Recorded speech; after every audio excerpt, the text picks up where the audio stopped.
বাংলাদেশের রাজনীতিতে কার্যক্রম নিষিদ্ধ থাকা আওয়ামী লীগ আবারও প্রাসঙ্গিক হয়ে উঠছে। দেশে থাকা দলটির নেতাকর্মীদের মিছিল আর শোডাউন বাড়ছে।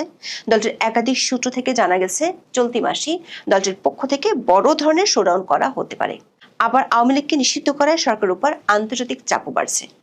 ব্রিটিশ সংসদে বিষয়টির কড়া সমালোচনা করা হয়েছে। এ নিয়ে ব্রিটিশ সংসদ থেকে জাতিসংঘের কাছে চিঠিও পাঠানো হতে পারে। আওয়ামী লীগকে নিষিদ্ধ করার বিষয়টিকে ব্রিটিশ এমপিরা দেখছেন গণতন্ত্রের উপর নজিরবিহীন হামলা হিসেবে। এদিকে জাতিসংঘের বিশেষ দূত বাংলাদেশের অন্তর্বর্তী সরকার প্রধান উপদেষ্টার সাথে সাক্ষাৎ করে আওয়ামী লীগের নিষিদ্ধের বিষয়টি দ্রুত শুরু করার তাগিদ দিয়েছেন। সবশেষ জাতীয় পার্টির অফিসে সরকার সমর্থক একটি পক্ষ হামলা চালানোর পর বিষয়টি নিয়ে বিপাকে পড়েছে সরকার। পশ্চিমা বেশ কয়েকটি দেশ যারা বাংলাদেশের দাতা গোষ্ঠী বলে পরিচিত, তাদের পক্ষ থেকে সরকারের দ্বিচারিতা নিয়ে উদ্বেগ জানানো হয়েছে। সন্ত্রাস দমন আইনে আওয়ামী লীগকে নিষিদ্ধ করা হলেও যারা আসলে সন্ত্রাস করছে তাদেরকে সরকার প্রশ্রয় দিচ্ছে, এমন অভিযোগ উঠছে। বিস্তারিত জানতে চলুন যাওয়া যাক বিশ্লেষণে।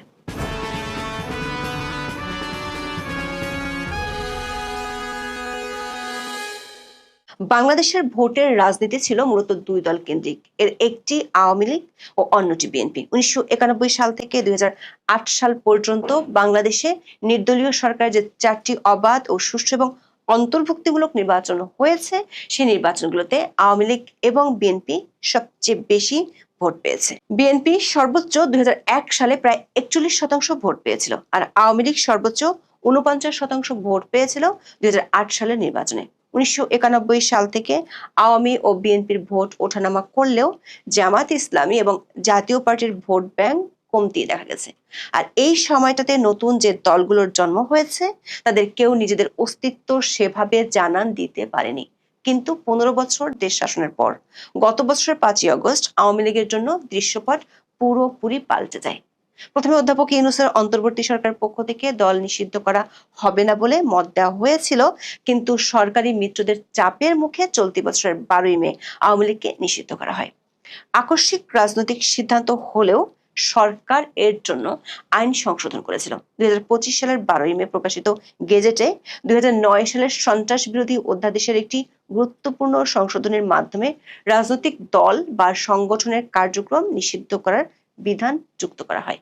এর আগে বাংলাদেশের রাজনৈতিক দল বা সংগঠন নিষিদ্ধ করার জন্য 1974 সালের বিশেষ ক্ষমতা আইন এবং 1978 সালের পলিটিক্যাল পার্টিস অর্ডিন্যান্সের মতো আইন বিদ্যমান ছিল।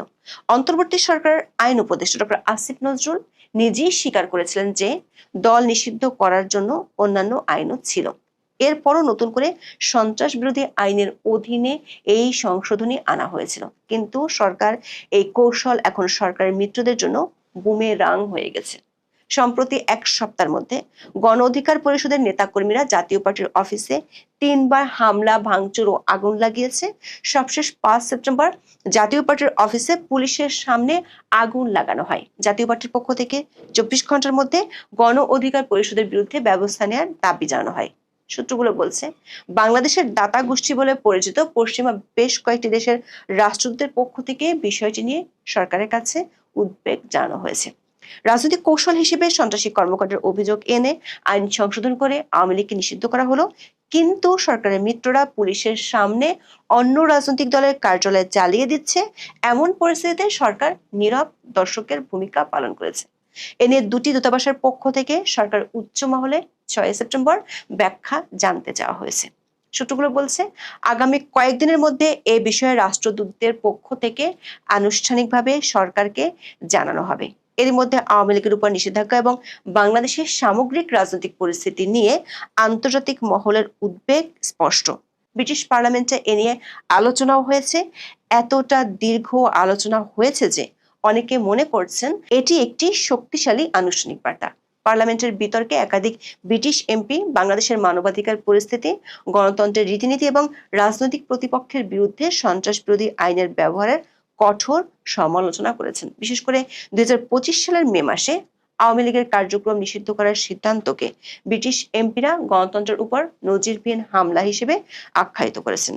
এই ধরনের মন্তব্য থেকে বোঝা যায় আন্তর্জাতিক সম্প্রদায় বাংলাদেশের অভ্যন্তরীণ ঘটনাগুলোকে শুধু পর্যবেক্ষণের মধ্যে সীমাবদ্ধ রাখছে না, বরং তাদের মূল্যায়নকে আনুষ্ঠানিকভাবে প্রকাশ করছে। ব্রিটিশ সরকার, বিশেষ করে foreign, Commonwealth and development office বা এফসিডিও, বাংলাদেশের রাজনৈতিক স্থিতিশীলতা ফিরিয়ে আনতে একটি নির্দিষ্ট সময়সীমার মধ্যে অবাধ, সুষ্ঠু ও অন্তর্ভুক্তিমূলক নির্বাচনের উপর গুরুত্ব দিয়েছে। ব্রিটিশ পার্লামেন্টের আলোচনায় বাংলাদেশ সরকারের উপর রাজনৈতিক দল নিষিদ্ধের ইস্যুটি নিয়ে চাপ প্রয়োগের জন্য আইসিসি এবং জাতিসংঘের বিশেষ প্রতিনিধিদের কাছে চিঠি পাঠানো নিয়ে আলোচনা হয়েছে। 4 সেপ্টেম্বর প্রধান উপদেষ্টা ডক্টর মোহাম্মদ ইউনূসের সঙ্গে সাক্ষাৎ করেছেন বাংলাদেশের জাতিসংঘের আবাসিক সমন্বয়ক গোয়েন লুইস। সেই সাক্ষাতে দল নিষিদ্ধ করা, জাতীয় পার্টির উপর সরকার সমর্থকদের হামলা এবং বাংলাদেশের মানবাধিকার পরিস্থিতির চরম অবনতিতে আন্তর্জাতিক মহলের উদ্বেগ যে বাড়ছে, সেটি জাতিসংঘের পক্ষ থেকে অধ্যাপক ইউনূসকে জানিয়ে দেওয়া হয়েছে। যদিও সরকারের পক্ষ থেকে বিবৃতি দিয়ে দাবি করা হয়েছে গোয়েন লুইস বাংলাদেশের ফেব্রুয়ারি নির্বাচনের পক্ষে থাকার কথা বলেছেন, তবে বাংলাদেশের জাতিসংঘ দপ্তরের সূত্রগুলো বলছে সব দলের অংশগ্রহণে নির্বাচন না হলে সেটি আন্তর্জাতিকভাবে যে গ্রহণযোগ্য হবে না তা অধ্যাপক ইউনূসকে জানিয়ে দিয়েছেন তার ঘনিষ্ঠ জন বলে পরিচিত গোয়েন লুইস। এর আগে জাতিসংঘের বিশেষ দূত টম অ্যান্ডারসও অধ্যাপক ইউনূসকে একই বার্তা দিয়ে গেছেন। দেশের বাইরের চাপের মধ্যে আওয়ামী লীগ ইস্যুতে দেশের ভেতরের পরিস্থিতি নিয়ে চিন্তিত অধ্যাপক ইউনূসের ঘনিষ্ঠ কয়েকজন উপদেষ্টা। 5 সেপ্টেম্বর রাজধানীর 3টি স্থানে আওয়ামী লীগ ও অঙ্গ সংগঠনগুলো মিছিল করেছে। ঢাকার বাইরে 2 জায়গায় মিছিল করেছে। সরকারের জন্য উদ্বেগের বিষয় হলো, আগে ঝটিকা মিছিল হতো, কিন্তু শুক্রবারের মিছিলগুলো ঝটিকা আর ছিল না। এমনকি পুলিশকে দেখে আগের মতো আওয়ামী লীগের নেতাকর্মীরা দৌড়ে পালায়নি। সরকারের কয়েকজন উপদেষ্টা এ নিয়ে মন্ত্রীপাড়ায় 5 সেপ্টেম্বর বৈঠকও করেছেন। সরকারের কাছে জমা পড়া গোয়েন্দা রিপোর্ট অনুযায়ী আওয়ামী লীগের মিছিলের বহর আরো বাড়বে। এরই মধ্যে বেশ কয়েকবার বড় আকারে ধরপাকড় করেও দলটির নেতাকর্মীদের দমাতে পারছে না সরকার। সরকারের দুশ্চিন্তা হলো, ঢাকার বাইরে স্থানীয় পর্যায়ে এ ধরনের মিছিলের সংখ্যা বাড়লে পরিস্থিতি সামাল দেওয়া কঠিন হবে। বিশেষ করে গত 1 সপ্তাহে মিছিলের সংখ্যা ও বহর বাড়তে থাকায় ভাবনায় পড়েছে সরকারের একটি পক্ষ। আওয়ামী লীগ যাতে নির্বাচনে অংশ নিতে না পারে তার জন্য সরকার এরই মধ্যে বেশ কিছু ব্যবস্থা নিয়েছে। আরো 1 দফা আইসিটি আইনে সংশোধনী আনা হয়েছে। চার্জশিটে নাম আসলেই প্রার্থী হওয়ার জন্য অযোগ্য হয়ে যাবে এমন নজিরবিহীন ধারাও সংযোজন করা হয়েছে। গণপ্রতিনিধিত্ব আদেশ সংশোধন করা হচ্ছে।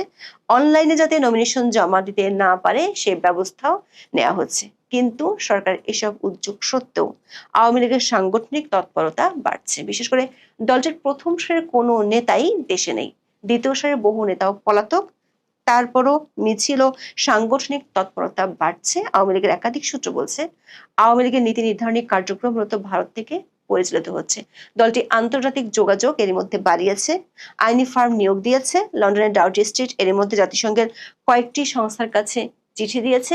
এখন সংগঠনটি দেশের অভ্যন্তরে তাদের সাংগঠনিক শক্তি ও তৎপরতার শোডাউন করতে চায়। জাতীয় পার্টির উপর হামলার ইস্যুকে কেন্দ্র করে দলটির তৎপরতা বাড়লে সেটি আন্তর্জাতিক পক্ষগুলোর সমর্থন আদায়ে সহজ হবে। বাংলাদেশের রাজনীতি এখন এক গুরুত্বপূর্ণ সন্ধিক্ষণে দাঁড়িয়ে। আওয়ামী লীগের বর্তমান অবস্থান একটি জটিল ধাঁধার মতো, যেখানে আইন, তৃণমূলের প্রতিরোধ, সরকারের দীর্ঘ কৌশল এবং আন্তর্জাতিক চাপ সবই একসঙ্গে কাজ করছে। আওয়ামী লীগের উপর নিষেধাজ্ঞা, তাদের প্রতীক স্থগিত এবং নেতাদের বিরুদ্ধে মামলা সত্ত্বেও দলটি রাজপথে নিজেদের উপস্থিতি জানান দিচ্ছে। সরকারের কৌশল এবং আরপিও সংশোধনী সহ নানা উদ্যোগ আওয়ামী লীগকে নির্বাচন থেকে দূরে রাখার একটি স্পষ্ট প্রচেষ্টা। কিন্তু দলটির সমর্থকদের তৎপরতা এবং আন্তর্জাতিক ভূ রাজনৈতিক সমীকরণগুলো আওয়ামী লীগের অনুকূলে আসতে শুরু করেছে বলে মনে করছেন বিশ্লেষকেরা। আন্তর্জাতিক মহল, বিশেষত ব্রিটিশ পার্লামেন্ট এবং জাতিসংঘ বাংলাদেশের গণতন্ত্র ও মানবাধিকার নিয়ে উদ্বেগ প্রকাশ করছে। এটা স্পষ্ট, বাংলাদেশের ভবিষ্যৎ এখন একটি অনিশ্চিত এবং উত্তপ্ত পরিস্থিতির দিকে এগোচ্ছে। এটি এমন একটি দাবা খেলার মতো, যেখানে প্রতিটি চাল এবং পাল্টা চাল পরিস্থিতিকে আরো জটিল করে তুলছে এবং বোর্ডের চিত্র দ্রুত পরিবর্তিত হচ্ছে। এখন এ পর্যন্ত। সবাই ভালো থাকুন, সুস্থ থাকুন, নিরাপদে থাকুন। দেখা হবে আগামী পর্বে। দর্শক, সম্পূর্ণ ভিডিওটি দেখলেন, আশা করি বিষয়টি বুঝতে পেরেছেন। এই নিয়ে আপনার গুরুত্বপূর্ণ মন্তব্যটি অবশ্যই কমেন্ট বক্সে জানিয়ে দিবেন। ধন্যবাদ।